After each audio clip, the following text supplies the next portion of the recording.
Join lifelong Star Wars fans Lauren and Steph as they dive into the world of Star Wars fan fiction, discussing a new fic each month, breaking down the writing style, characters, canon relationship, and more. This is your source for Star Wars fan fiction recommendations. So come on and find out why it's one hell of a fanfic. Hi, this is Stephanie with One Hell of a Fanfic, where we read a new fan fiction every month, Star Wars fan fiction.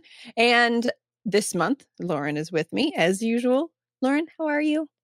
I'm good. I mean, what you just said got me thinking about all the other types of fanfics that I enjoy reading, but I think that's probably a can of worms that we shouldn't even open.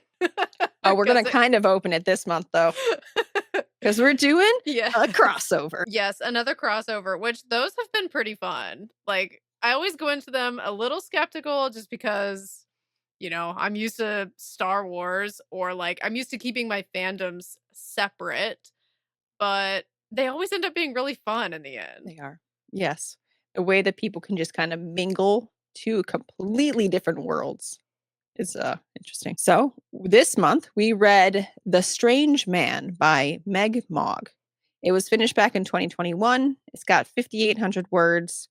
No spice whatsoever. Canon relation. I- Say alternate universe? Maybe, yeah. I don't. Could be the same universe. And it was before all of the stuff we see in canon. So, it's gonna be divergent at least because it's gonna completely change what happens in canon. Yeah. Oh, yeah. I think we can agree on that at least. Yeah. Yeah. Okay. Tropes. This is a crossover, and you know what I'm going to say next. Found It's a family. family. Yeah. And I guess you could also say fix it too, Yeah. in a Because it's like way. Harry Potter a little bit. Yeah. I don't Kind know of. if we even said that this is a Harry Potter crossover yet. No. No, that's absolutely correct. People So are this is reading a are like, I'm listening to the wrong podcast. oh. So this is a Harry Potter and Star Wars fan fiction crossover, and it did a great job. Honestly, it was kind of perfect. They picked the right way to do it. Oh, I should also mention that this is part one of three parts uh, of this little what do they call it? Um, of in which the Mandalorian has to deal with the shenanigans of not one but two magical children. In So this story, though, we just get the first yeah. magical child. So the author summary, I am going to condense this a little bit because what they included in their author summary was a couple of passages that I think me reading the whole thing is going to be, it's just going to be a little overkill. So I'll say the first part, which is the Mandalorian was just looking for a place to hide out for a few days in wild space after his last hunt went sour, before quietly returning to life as a bounty hunter and completing his last job Karga had given him before he left Navarro. He honestly didn't expect to leave this backwater scuckhole with a new foundling for the covert in need of a new home, preferably far away from his demagogue relatives. God, I can't talk. So that's pretty much like intro, kind of how we start off. Yeah, I mean, he is looking for somewhere to hide, ends up on Earth. Harry Potter's there. That's where we start. But why do you think people should read this one? I mean, number one reason being it's Harry Potter and Star Wars mixed together. Do I need to say more? Those are my two favorite fandoms. We just stick them together and boom, it's the best. I'd say that's fair. Yeah, I mean, I would say my reasoning was pretty much similar to yours, even though Harry Potter, I don't know a lot about it. I read the books like forever ago when I was a kid, so I remember like the main points, but not really the ins and outs. But I would say for Harry Potter fans, this is a really cute kind of experiment of what could happen if these two characters were to cross paths. Also, is probably worth noting too that I feel like Harry Potter fanfic is like one of the biggest fanfic fandoms out there. Like Harry Potter fanfic is like its own world. It is. So I would say for that reason, just kind of like as a nod to the importance of Harry Potter fics in the world of fan fiction. That's kind of a cool little thing to think about when reading this. I did wanna jump in and say that if you guys like what we're doing and you wanna hear more of it, please do like our content, subscribe to the podcast, so we would appreciate it. Yes, that would really help us out. Okay, are you ready to talk spoilers? I'm ready. Okay, so this is just as a, I guess, a disclaimer. This is written in the third person. So we're not getting like super, super into anybody's head. We are getting to see some of the inner thoughts, but not as deep into the head as we would if it was like a first person, for example. The characters that we're dealing with are Harry Potter, who is 6 years old in this, Mando, and the Dursleys. And I'll go ahead and give my version of the summary, which is that we start off with Harry Potter living at the Dursleys as a 6 year old. So, notably earlier before the Harry Potter books start, if I'm correct in that. Yeah. And it's going bad. I mean, we know the Dursleys are bad. It's not going too great. At one point, they tell him, okay, it's Dudley's birthday party. So you just need to like go to the park and like just go away from us because we don't want you around. So Harry goes to the park. He's playing. And this is when Din shows up, who, interestingly enough, they only refer to him as Mando in this fanfic, which made me wonder if this was maybe written before Din's name was revealed to us in the show. I don't Hmm. know for sure, but that was just kind of something I was thinking about.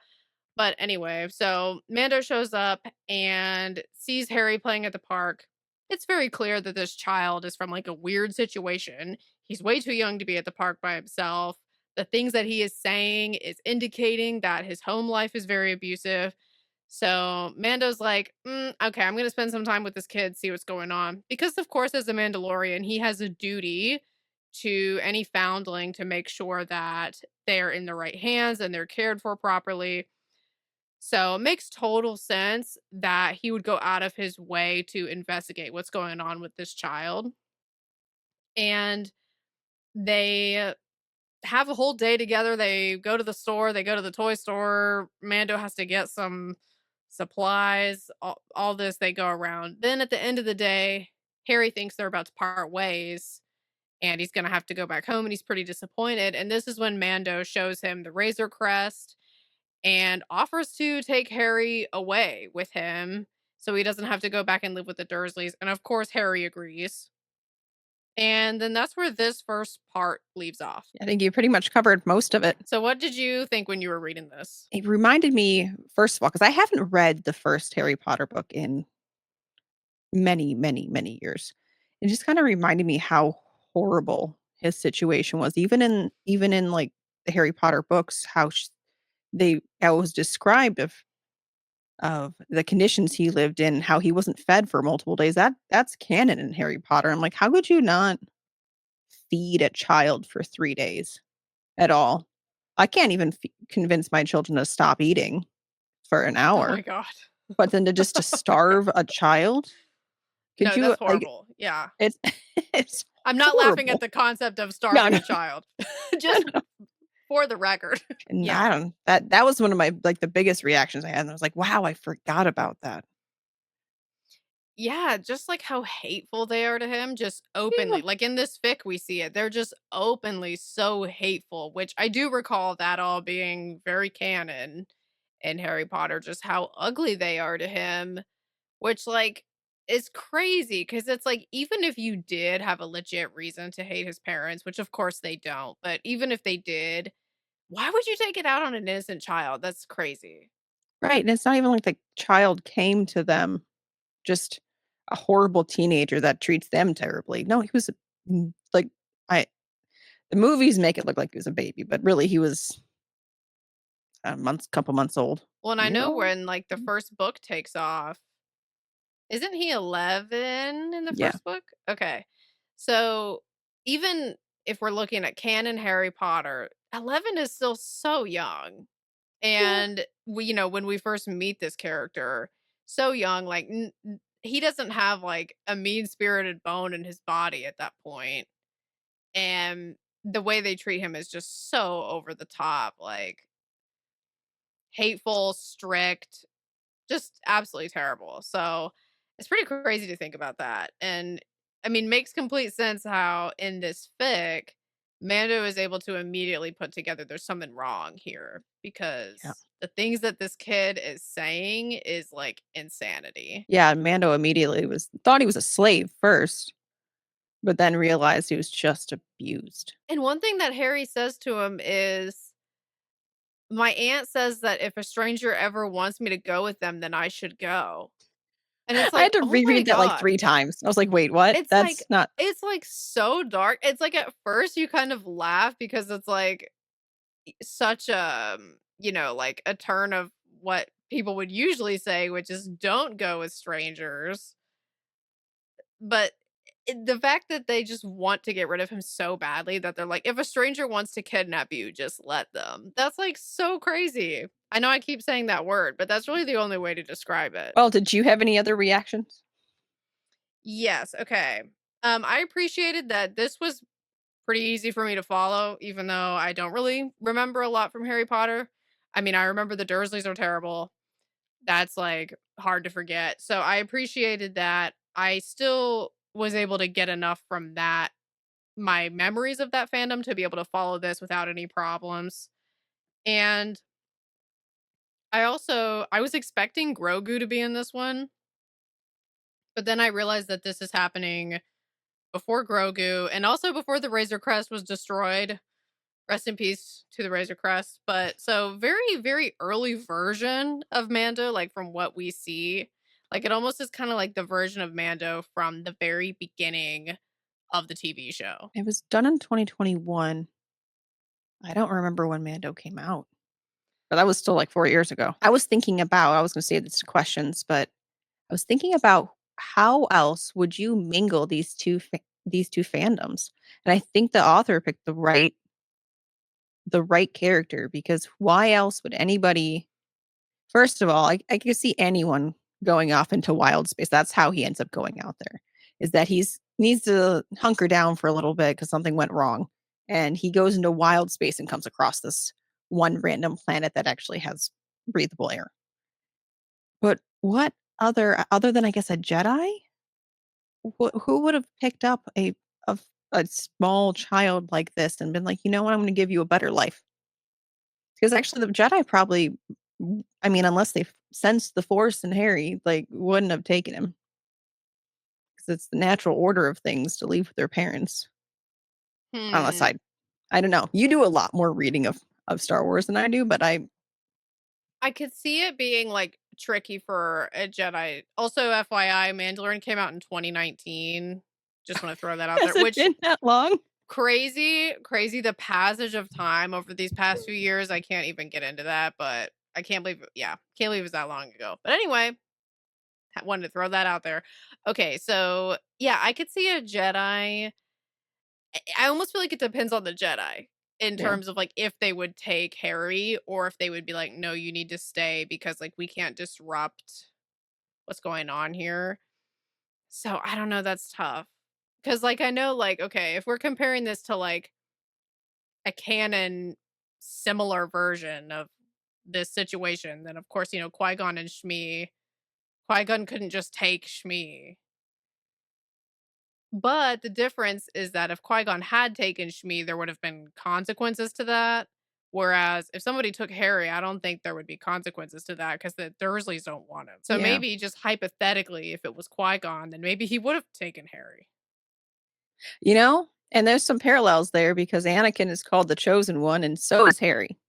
Oh my gosh, that's crazy. I didn't even think about that. Qui-Gon would be like, "Oh my god, we gotta We do found the this." Chosen One. And poor Anakin's just out there somewhere. Also 6.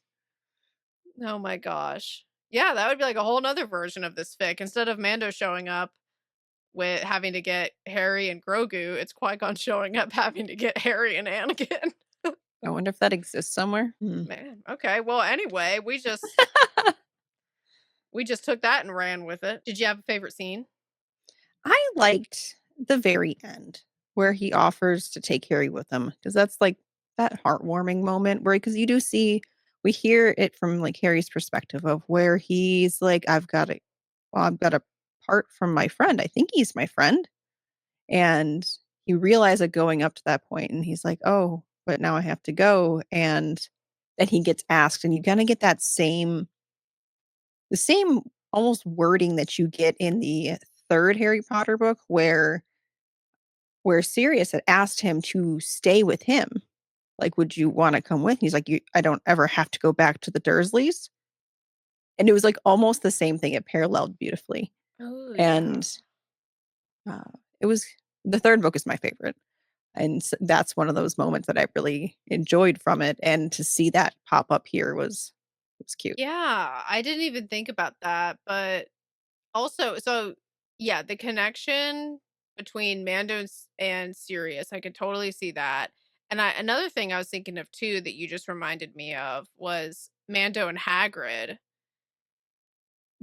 Yeah. because Hagrid is the one that shows up in book 1, right? To get Yep. Harry the first time. And Yeah. it's kind of funny because you have this like I don't know, this like big strange man with a big flying motorcycle show up in the canon version, but then in this fic you have alien man in a spaceship show That he up. calls the big strange man. Like very two characters that are very like larger than life in their presence, you know? So there's some fun parallels there between Mando, Hagrid, and Sirius, It all mingled quite well. which I didn't really expect, honestly. I was like, how are they gonna make this work? Because Star Wars on Earth is just hard for me. It's just like it's hard for me to like accept. Yeah. So I just went into it just knowing that about myself. Star Wars on Earth, I just have a hard time with it. But with the whole Mandalorian thing of his duty to the foundlings, I mean that part of things does work. Yeah. And the way that So the author described Earth, they kinda went into it like, "Oh, we found a primitive this planet is just starting to their space discovery," and kind of looked at it was a fun way to look at Earth. I feel like the author handled Star Wars on Earth about as well as could be handled. I think I Yeah. just personally have an aversion to it. But it's not anything on the author, like, I just feel that way anyway. So I feel like the author did combine those 2 elements, like, pretty much as good as you can do. Not just enough details to make it make sense, but not enough for us to be like, "Well, would that actually work?" My favorite scene was probably just the random errands that they run. Yeah. Just, like, going around, shopping, toy store, just I don't know, just getting things that they would need to get. I don't know why I liked it so much because it feels like not really a lot is happening. They're just kind of, like, literally running errands together, as I said, but I just thought it was a cute way to show the progression of Harry kind of figuring out that he can trust Mando and then making it believable enough that by the time they get back to the Razor Crest, Harry feels comfortable enough to actually go with him. It was very cute and domestic, like a little family. Okay, did you have any questions for me? How believable was it for you that Mando just immediately was like, "Welp, I'm taking him home with me." I mean, it makes sense with the foundling thing for the Mandalorian culture, but if we compare it to canon, then I mean, it took him some time to officially adopt Grogu Yeah. and to actually admit to himself the kid is staying with me. Like in season 1 of The Mandalorian, he seems to be telling himself for quite a while like I'm going to return the kid, I'm going to return the kid. And well, first of all, he was saying he was going to finish the job. And to the point where he even drops Grogu off with the bad people and then realizes that that was horrible thing to do. Comes back and is like, never mind, I'm taking him to his family. And he goes through this whole process for like a long time of trying to not admit to himself that he's adopted Grogu and then Yeah. finally does. So I don't know. I feel mixed feelings because of those 2 things. Like the foundling thing, taking on a foundling is very believable, Yeah. but it takes him so much time in canon to do it. Yeah. It was, like, immediate in this fanfic, which, I mean, kinda had to be, but it was immediate. I was like, "I get it."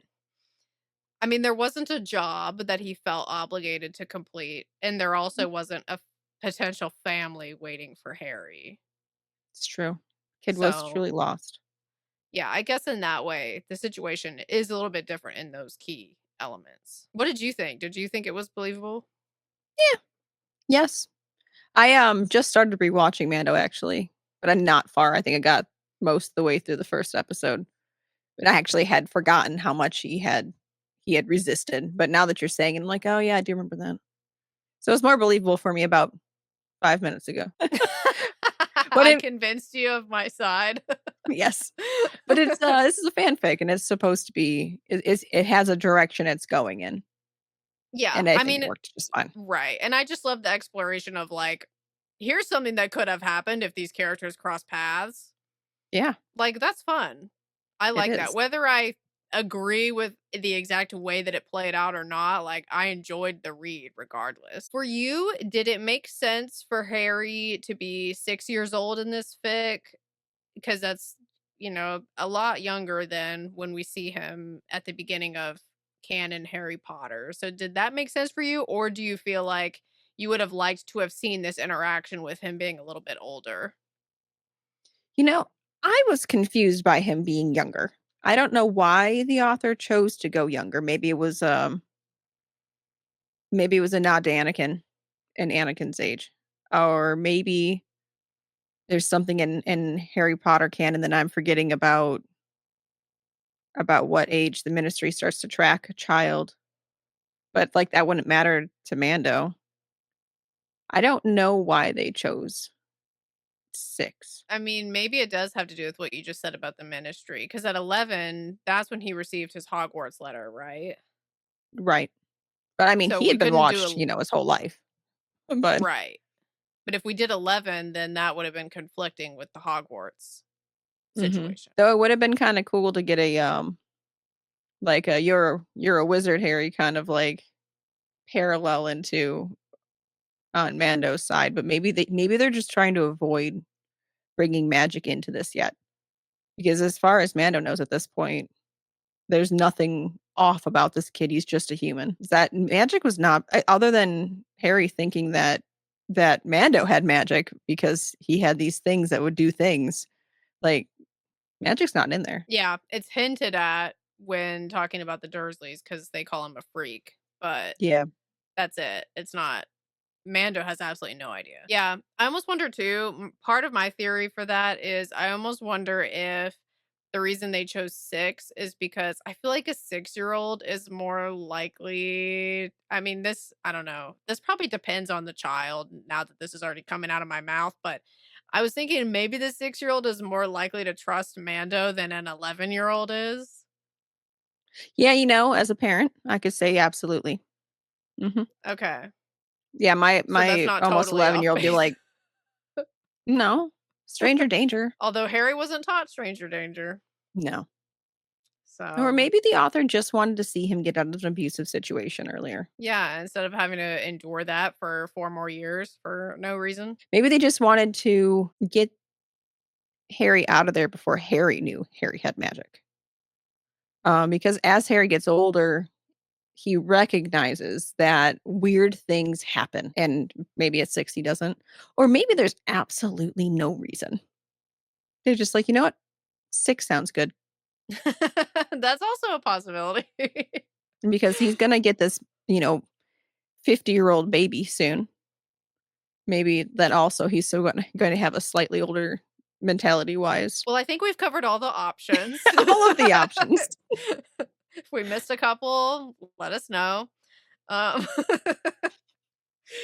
well, do you have anything else to add or ask? No. No, I think that's about Okay. it. I do wanna go ahead and I almost went and read the rest of it, but the next part is 20,000 words? And I was like, I don't wanna do that right this second. Not But I not wanna know what today. happens next. You picked what we're reading next time. So what are we reading?